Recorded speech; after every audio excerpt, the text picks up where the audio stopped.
anoint. Matarajio ya viongozi wa makanisa kuandaa mkutano mwingine katika bustani ya Uhuru baada ya ule wa Jumapili uliokumbwa na maafa ya milipuko ya bomu yatasalia kuwa ndoto tu. Hii ni baada ya ombi lao kuandaa mkutano utakaojumuisha waumini kwenye bustani hiyo kwa makumbusho ya wafu na manusura wa mkasa usiku wa Jumapili kukataliwa.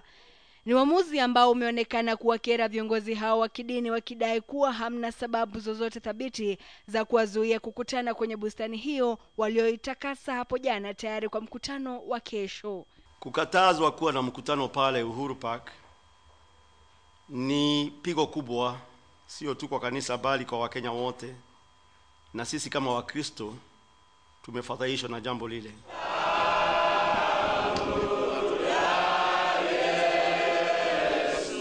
Badala yake mwito umetolewa kwa waumini kuhudhuria misa ya wafu katika kanisa la All Saints Cathedral kesho asubuhi. Wakati huo wabunge wa kike chini ya mwavuli wa KEWOPA walioitisha mkutano na wanahabari leo hii wamesisitizia haja ya amani na kukashifu vikali siasa za chuki zinazowatawanya Wakenya. Matamshi yaliyokaririwa na kituo cha CMD. Anybody who has had hate speech must be dealt with family. Huku makamu wa rais Kalonzo Musyoka akiahidi wajibikaji wa serikali katika masuala ya usalama. When it comes to conducting national prayers for the departed, we'll all be there. Whether we are green like me or red like other friends. And these are Kenyans who died unnecessarily and we want to join.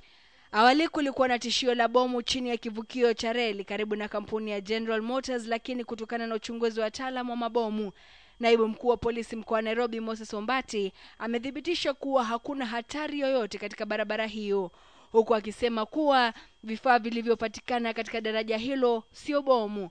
Kulingana na utafiti, vifaa hivyo vilikuwa vya mawasiliano. Carol Ndere, KTN leo.